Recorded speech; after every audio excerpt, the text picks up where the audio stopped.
Olá, amigos do LAC Concursos. Professor Marcelo novamente com vocês, dando seguimento à ementa que o professor Luiz passou para a gente, certo? Vamos trabalhar hoje dois assuntos. O primeiro deles, moçada, é esse aqui, geopolítica, tá? Beleza? Serão dois assuntos mais da parte de geral, que estão numa ementa que o professor Luiz passou para a gente, tá joia? Então o primeiro vai ser esse aqui, o segundo vai ter um pouquinho a ver, certo? Vai ser meio que uma continuação, mas a gente vai fazer separado, tá bom? Então vamos começar. Pessoal, quando a gente fala de geopolítica, a primeira coisa que a gente tem que pegar é a questão de que trabalhar, é a questão da origem da palavra, da expressão, né? Então é assim, vamos lá. Pessoal, este aqui é o alemão Friedrich Hatzel. Pessoal, Friedrich Hatzel é um dos geógrafos alemães que fazem parte da chamada escola determinista da geografia. Certo? A escola determinista são basicamente duas. Hoje não, hoje tem a geografia renovada, a geografia crítica, a geografia marxista, tem vários ramos da geografia. Mas historicamente lá atrás, você tinha a escola determinista e a escola possibilista. A escola possibilista é a escola francesa, certo? Paul Vidal de la Blache, certo? Que ficava mais para esse lado, enquanto que a escola determinista, a escola alemã, vinha com Alexander von Humboldt, Karl Ritter e Friedrich Hatzel, né? Que era o pessoal que achava que o ser humano era um produto do meio em que vivia. Então, nessa escola determinista, é que o pessoal passa aquela ideia de que, desculpa falar dessa maneira, moçada, que é uma depreciação que a turma tem, principalmente os europeus, é óbvio, vem de lá, porque ajuda a justificar, né? Que brasileiro não gosta de trabalhar, brasileiro trabalha pouco, porque aqui é muito quente. Que o clima tropical não é propício para as raças, as populações, certo, trabalharem. Então, geralmente, as populações, os povos que vivem nos trópicos são mais indolentes, são mais preguiçosos. Os caras pensam isso mesmo, tá? Beleza? É uma visão que vinha dessa época, tá? Mas o que interessa nele é que o Friedrich Hatzel, ele é o pai da chamada geografia humana e também da chamada geografia política, porque ele tem um livro, certo, uma obra, Politische Geography, certo, geografia política, que é do final do século XIX, que trabalha esse tema, certo? Só que a expressão geopolítica não vem dele. A expressão geopolítica é de um sueco chamado Rudolf Kjellén, que criou essa expressão no começo do século XX. Você entendeu? O que é você procurar associar a questão do espaço geográfico às questões do Estado? Por exemplo, esse tema aqui, moçada, que é essa expressão aqui, perdão, que é uma expressão muito, não é que é muito cara, mas é uma expressão muito ligada ao nazismo, que é o conceito de espaço vital, Lebensraum, certo? Hitler usou essa ideia, esse conceito geopolítico, da geografia política, para justificar a anexação da Áustria em 1938 e da região dos Sudetos também, e depois da Tchecoslováquia inteira, também em 1938, após a Conferência de Munique. O que seria o Lebensraum, o espaço vital? O espaço vital seria o espaço necessário para a obtenção dos recursos que possibilitam a sobrevivência de um determinado povo ou raça. Você entendeu? Então, se você tem um determinado povo, raça, grupo humano, que ocupa um determinado espaço, esse povo precisa de recursos para a sua sobrevivência. Então, se aquele espaço já for pequeno, então esse povo precisa de mais espaço. Então, como você tinha a ideia de que a raça ariana, nazismo, não que ele fosse nazista, tá? Ele é anterior, mas a ideia chegou até lá. Então, como você tinha a raça ariana superior, certo? E ela precisava sobreviver, ela precisava de mais espaço, certo? Marcelo, mas peraí, se os caras precisam de mais espaço, então eles vão ter que tomar espaço de alguém. Exatamente. Eles vão ter que tomar espaço de alguém. Marcelo, mas peraí, se eles tomarem espaço de alguém, então de repente que o povo que vive nesse espaço daqui a pouco não vai ter recursos para sobreviver, porque eles vão pegar tudo. Exatamente, ora, é isso que vai acontecer. Marcelo, mas aí esse povo tenderá a desaparecer, esse povo vai morrer. É o preço a ser pago. É o preço a ser pago, quer dizer, para que a raça superior sobreviva, as inferiores terão que desaparecer. Se isso acontecer, é uma ordem natural das coisas. certo? Então o nazismo ia muito nessa linha. Tá? As raças inferiores, elas têm que se conformar ao seu papel, pô. Se for necessário o seu desaparecimento para que a raça superior sobreviva, é o preço a ser pago, tá? Então aqui você já tem uma introdução, um início dessa ideia da geopolítica, tá? Beleza? Então, aqui só para, que foi a turma aqui a gente colocou, tá? É uma corrente dedicada ao estudo da dominação dos territórios e, sobretudo, tratando da relação entre o Estado e o espaço geográfico. As razões do Estado, as diretrizes do Estado sobre o espaço geográfico, que muita gente associa às questões do imperialismo, que é uma palavra que significa que trata mais ou menos de dominação, seja ela cultural, econômica, política e, em último caso, militar. Beleza? Muito bem. Então isso aqui é a origem da coisa, tá? Agora aí, vamos para as correntes, as ideias que a gente tem ao longo do tempo. Essa aqui é uma delas. Pessoal, o almirante Alfred Thayer Mahan, ele foi diretor do Naval War College, que é a Academia de Marinha de Guerra dos Estados Unidos, fica em Anápolis, no estado da Virgínia. Certo? Se eu não me engano, é Anápolis. Tá muito bem. O almirante Mahan, ele escreveu uma obra muito importante sobre a importância do poder naval. E isso trabalhando desde o século XVII até o século XIX. Ele analisou um estudioso das questões do poder naval. Então aí ele criou uma ideia em que você tinha dois poderes antagônicos, certo? A baleia e o urso. É a teoria da baleia e do urso, tá? Como que funciona isso aí? Isso é geopolítica, certo? Muito bem. Moçada, a baleia vai ser representada, por exemplo, pelos Estados Unidos da América. Os Estados Unidos representam a baleia. Por quê? Vamos observar o mapa dos Estados Unidos. Pessoal, perceba que no processo de formação territorial dos Estados Unidos, que começou com as 13 colônias aqui, também é um baita processo, um projeto geopolítico, certo? Teve a incorporação dos territórios cedidos pela Inglaterra em 1783 no Tratado de Paris, Versalhes, a compra da Louisiana da França, a compra da Flórida da Espanha, depois a anexação do Oregon, certo? A anexação do Texas, primeiro o Texas, depois o Oregon. Aí toda essa área do oeste veio na guerra contra o México. Aí um pedacinho aqui do Arizona foi o Tratado do Gatling. Depois a compra do Alasca da Rússia e finalmente depois a anexação do Havaí, para você formar os Estados Unidos da América. Então tudo isso levou aproximadamente um século. Em um século tudo isso aqui estava pronto, até menos de um século, mas em um século incluiu também o Alasca, o Havaí, aí você fechou os Estados Unidos, o que o país é hoje. Então, quando você observa esse país, o que você observa? Olha a fronteira ao norte dos Estados Unidos, quem que está lá? É o Canadá, certo? Agora o Canadá, pessoal, pelo amor de Deus, o Canadá é um país irmão, pô. O Canadá é um país amigo dos Estados Unidos, a maioria da população é branca, certo? Descendente de anglo-saxões ou de europeus, imigrantes, mas anglo-saxões principalmente. A maioria é cristã, certo? A maioria fala inglês. Então as relações entre Estados Unidos e Canadá são relações fraternas. São dois países umbilicalmente ligados. Inclusive, vocês me perdoem, inclusive, quando você pega, por exemplo, a Major League Baseball, tem o Toronto Blue Jays, pô.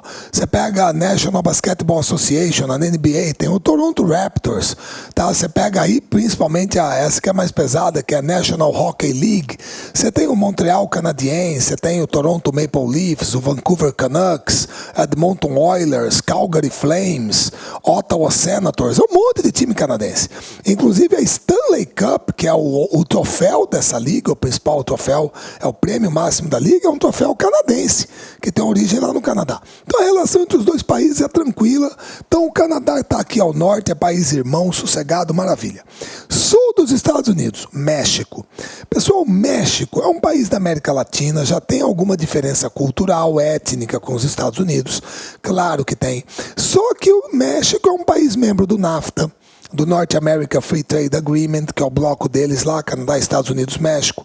O México é um país capitalista, o México é um país amigo dos Estados Unidos. O México já perdeu uma guerra para os Estados Unidos, já perdeu território para os Estados Unidos.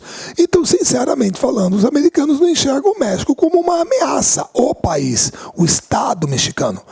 O maior problema que tem ali na fronteira é a questão da imigração ilegal, do narcotráfico. Isso tem, claro, não estou dizendo também que não tenha problema. Mas eu estou falando em termos geopolíticos. O México não é uma ameaça. Então, olha só. Os Estados Unidos da América, moçada, essa parte do território aqui, essa parte, aproximadamente 7.800.000 quilômetros quadrados de área, certo? Essa parte aqui é menor que o Brasil, mas aí soma o Alasca, fica maior. E o Havaí também. Ao norte é o Canadá, nenhuma ameaça. Ao sul é o México, nenhuma ameaça. Então fica muito claro que parece que para os Estados Unidos a ameaça só pode chegar pelo oceano.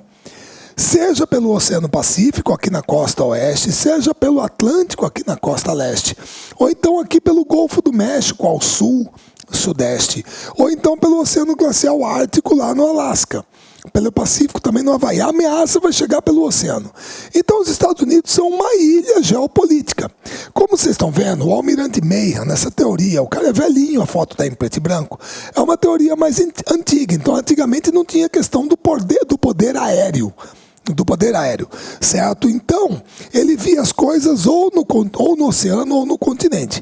Então, os Estados Unidos são um exemplo do quê? Da baleia. A ênfase é no poder naval. Por quê?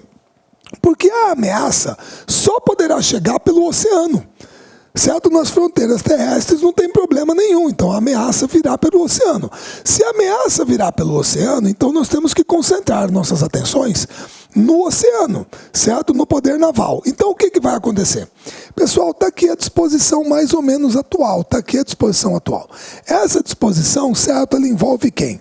Aqui a terceira frota aqui no Pacífico, a segunda aqui no Atlântico, mas para a costa americana e Caribe, a sexta frota aqui no litoral europeu, a África Atlântico Oriental, certo? A quarta frota aqui no Atlântico Sul Ocidental, a quinta frota aqui no Golfo Pérsico, certo? Principalmente o Golfo Pérsico, o Mar Vermelho. A sexta frota também pega aqui o Mediterrâneo, a sétima frota aqui no extremo oriente, sudeste asiático, certo? Muito bem. A Marinha dos Estados Unidos está distribuída aqui, moçada, tá certo? Isso quer dizer que todos esses nomezinhos aqui, moçada, todos esses nomezinhos são nomes de um porta-aviões nuclear, certo? Beleza? Tá ok? Todos eles são. Então, no momento que a gente está tendo essa aula, no momento que você, meu caro, está assistindo aula, em algum lugar do planeta, moçada, ou melhor, em todos os oceanos do planeta, você tem isso aqui.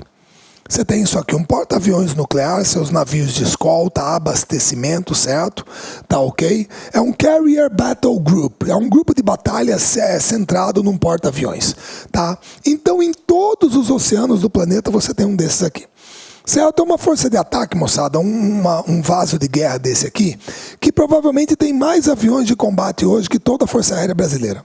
Certo? É uma força de ataque de grande mobilidade, certo? Rápido poder de engajamento, alto grau de destruição, tem uma grande capacidade de destruição, e que você só precisa de um telefonema, o comandante em chefe, presidente dos Estados Unidos, Barack Obama, faz tal coisa. Os caras entram em ação. Certo? Beleza? Então é isso aqui. Tá? Então, essa geopolítica americana, ela vale até hoje, essa visão geopolítica, tá? Do poder naval. Então, em todos os oceanos do planeta, você tem um desses aqui. Certo? Beleza? Muito bem.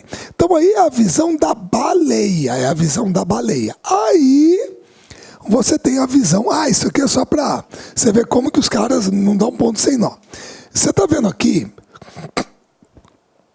Perdão, que eu coloquei a quarta frota aqui no Atlântico Sul. Tá? Só que a quarta frota dos Estados Unidos da América, ela foi desativada, olha só a palavra, desativada após a Segunda Guerra Mundial.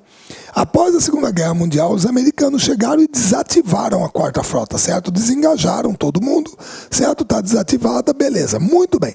Em 2008, 7 anos atrás, os americanos reativaram a quarta frota.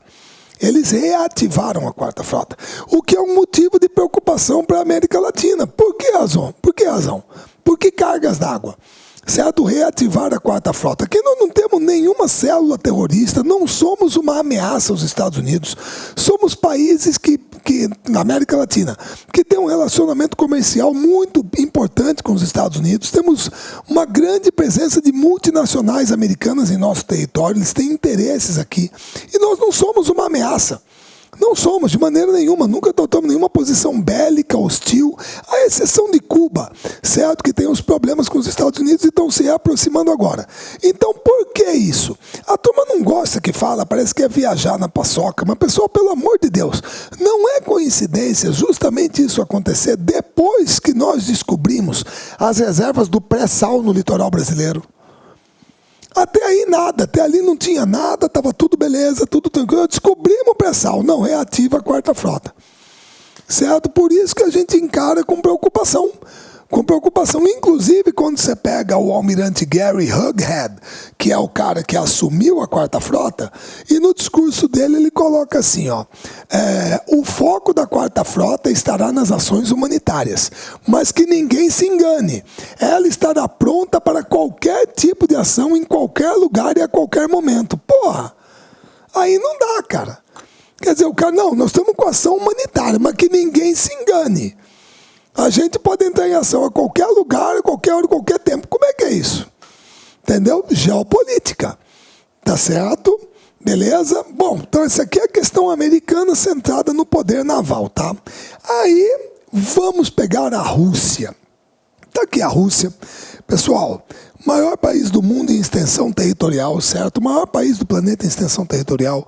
15 milhões de quilômetros quadrados, certo? 72% na Ásia, 28% na Europa, tá certo? A Rússia é o urso. É o urso, é o poder continental.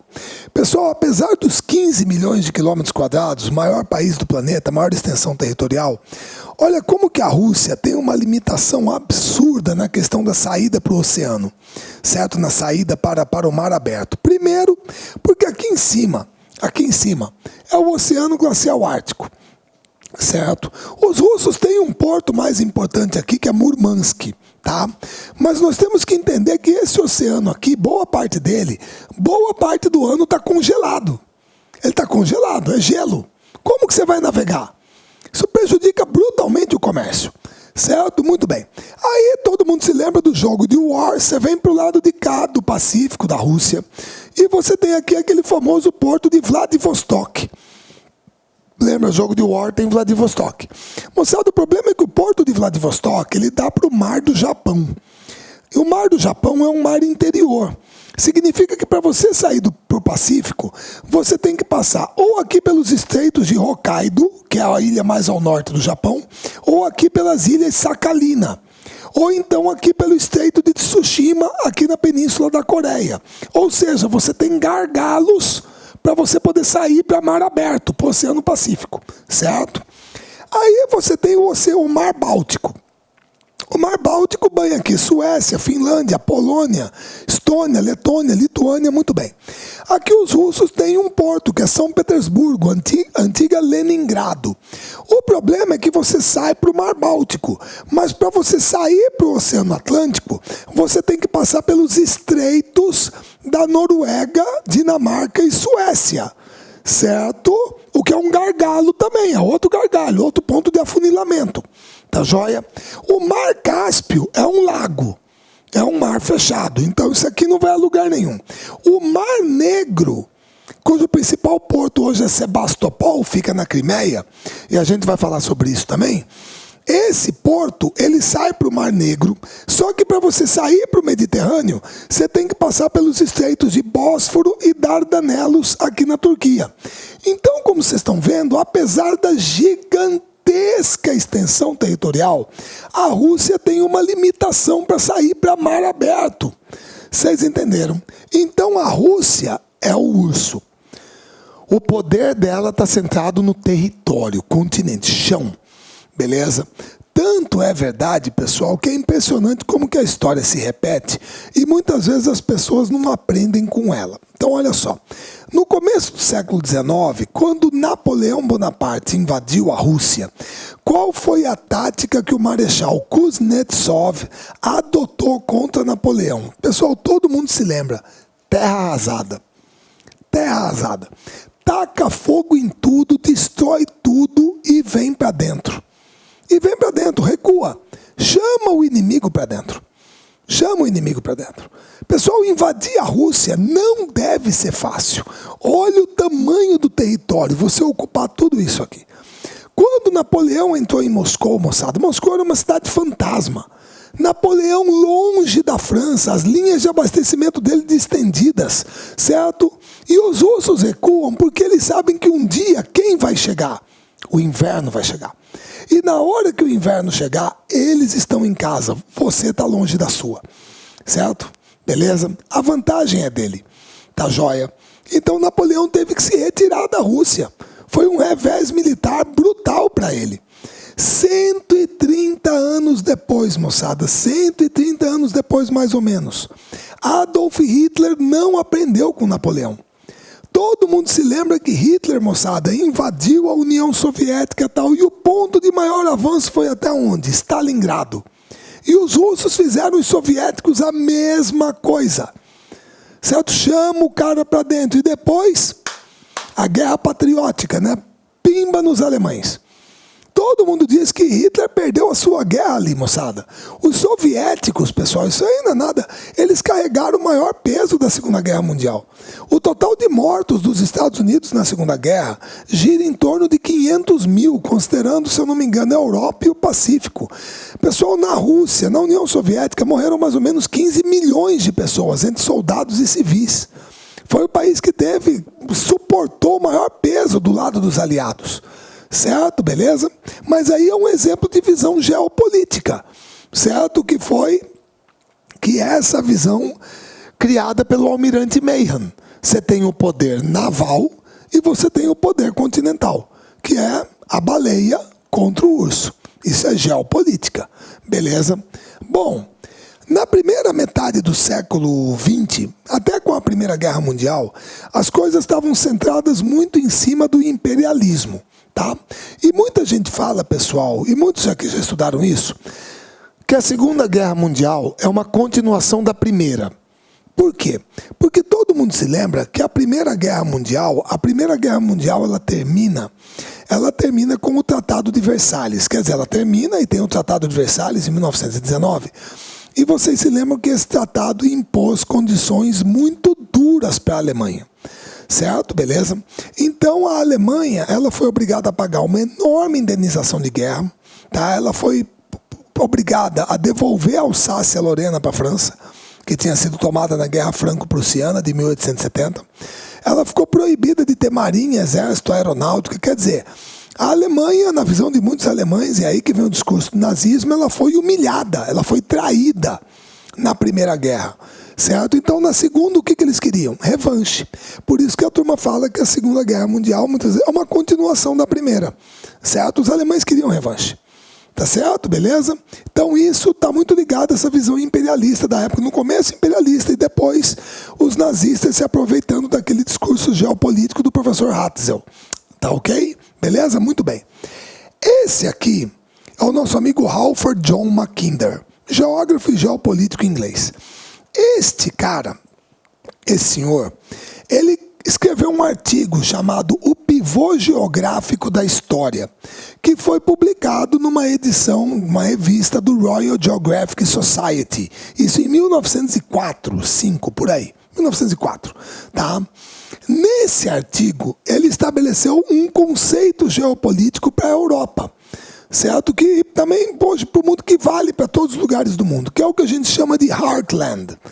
Ele criou o chamado Heartland, que seria aqui, tradução literal, o coração da Terra. O coração da Terra. Seria a Terra central ou Terra nuclear, em termos geográficos. Nuclear de núcleo, certo? O que seria o Heartland? O Heartland é aquela área que você precisa conquistar, é a área nuclear. Se você quiser ter sucesso num determinado projeto geopolítico, aquela área é necessária. Certo? Beleza? O professor Mackinder enxergava o Heartland, numa abordagem bem europeia, como sendo as grandes planícies que se estendiam na parte centro-oriental da Europa. Isso aqui seria o Heartland do planeta, principalmente na visão dele europeia. onde você teria os recursos naturais necessários para você executar um projeto geopolítico e dominar toda essa área. Quer dizer, para que isso aqui pudesse ser dominado, você teria que conquistar essa área central. Certo? Beleza? É claro que isso aqui está numa abordagem muito abrangente para a época. Você vê que nós aqui na América do Sul estamos numa área periférica. Certo? Estamos numa área periférica. Olá, meus amigos, minhas amigas, sou o professor Luiz Antônio Carvalho e com muito prazer, muita satisfação, estou aqui para apresentar o nosso super curso do IBGE 2016. Gostou da aula do professor Marcelão? Cara, o professor Marcelão é top de linha, esse é o nível das aulas do nosso curso, pode ter certeza disso. Estou convidando vocês a acessarem o nosso site para efetuarem a sua matrícula no nosso curso completão IBGE 2016, por apenas 10 mensalidades de R$ 25,00. Pode ter certeza que aqui no Lá Concursos é o melhor custo-benefício do mercado. Por favor, façam suas pesquisas, procurem, que eu tenho certeza que você vai chegar a essa conclusão. Tá certo? Então vem estudar conosco, IBGE 2016, super curso do Lá Concursos, por apenas 10 de R$ 25,00. Espero você, fique com Deus, tchau, tchau. Clique lá.